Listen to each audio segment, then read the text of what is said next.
आज प्रदेश अध्यक्ष विष्णुदेव साय जी के नेतृत्व में आज हम सब महामहिम से मिले और शिष्टमंडल मिला। उसमें माननीय ब्रिजभवन अग्रवाल जी थे, अजय चंद्राकर जी थे, शिवरतन जी, हमारे सांसद सुनील जी साथ में रहे।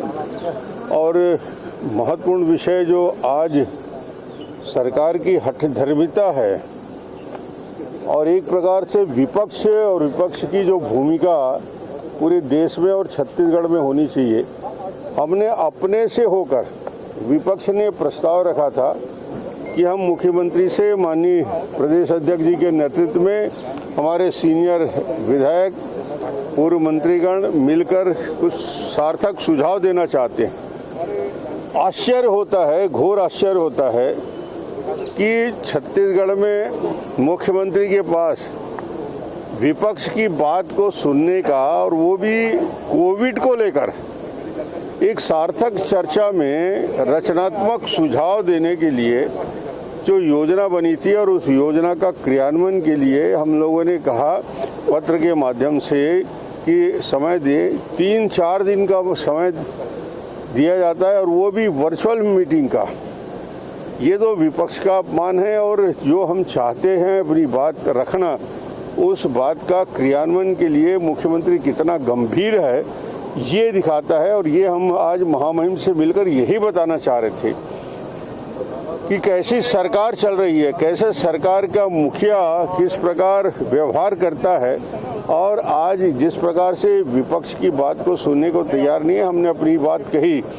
बड़े मुद्दे जो हैं, जिस विषय को लेकर है कि गवर्नर महामहिम से हमने कहा है कि आने वाले मई का महीना आ गया, मई, जून, जुलाई, अगस्त, सितंबर, 1,30,00,000 वैक्सीनेशन यदि होना है 18 से 44 साल का, तो कम से कम आप स्टेट गवर्नमेंट से, मुख्यमंत्री से कार्य योजना बनाइए कि 1,30,00,000 को 6 हिस्से में बांटते हैं तो हर महीने 25 लाख वैक्सीनेशन, 30 लाख वैक्सीनेशन के लिए कार्य योजना क्या है। पेमेंट आज तक ये बताने को तैयार नहीं है कि कितना पेमेंट, 2 कंपनियां हैं जो बना रही है, उन कंपनियों को एडवांस पेमेंट कितना हुआ उसको बताने को तैयार नहीं। हमने कहा कार्य योजना आने वाले 6 महीने का विपक्ष को भी विश्वास मिले, महामहिम को विश्वास मिले, जनता को इस बात का भरोसा हो कि ये वैक्सीनेशन का कार्यक्रम होगा। और आज ये हालत है, 4 हिस्सों में बांट दिया गया, अंत्योदय अलग, एपीएल अलग, बीपीएल अलग। एपीएल का कार्ड लोगों ने बनाया नहीं, जिसके पास एपीएल कार्ड नहीं है उसको धक्के मार के भगाया जा रहा है। ये पहली बार हो रहा है कि जो लोग वैक्सीनेशन के लिए जा रहे हैं उनको भगाया जा रहा है, हटाया जा रहा है।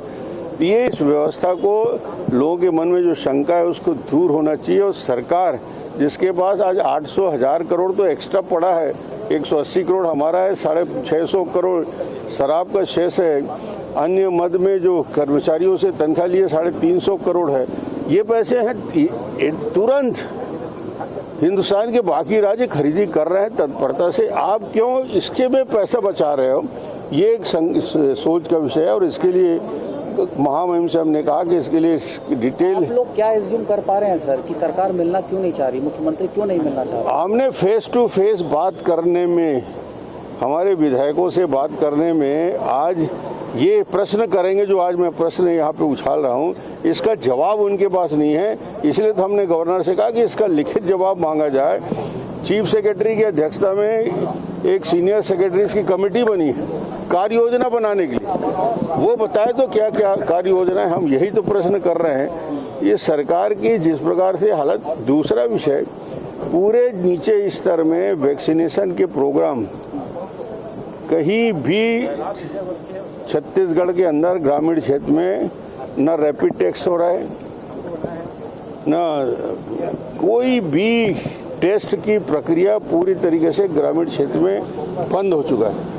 आप टेस्ट कम करते जा रहे हो, 50,000 से नीचे ले आए तो 11,000, 12,000, 10,000 में आ जाएगा।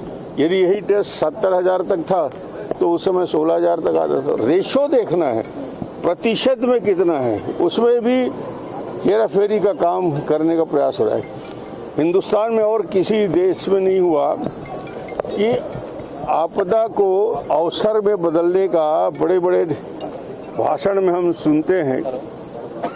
भूपेश बघेल ने आपदा को अवसर में कैसे बदला, इसका निकृष्टतम उदाहरण है कि शराब पी के 10 लोग मर गए और इसलिए शराब बिक्री शुरू कर दिया ऑनलाइन। हिंदुस्तान में कहीं ऐसा है कि दुर्घटना में लोगों की मौत होती है तो जांच होता है, मदद की जाती है। उल्टा इन लोगों ने इस आपदा को अवसर में बदल दे के प्रयास, यानी ये भी दुर्भाग्यजनक है कि दवाई मांग रहा है आदमी, घर पहुंच सेवा हो, खाने के लिए घर पहुंच सेवा हो, बाकी विषयों के लिए घर पहुंच सेवा हो, मगर शराब बेचने में कितनी जल्दबाजी है कि शराब बेचने के लिए तत्काल आदेश होते हैं। अध्यक्ष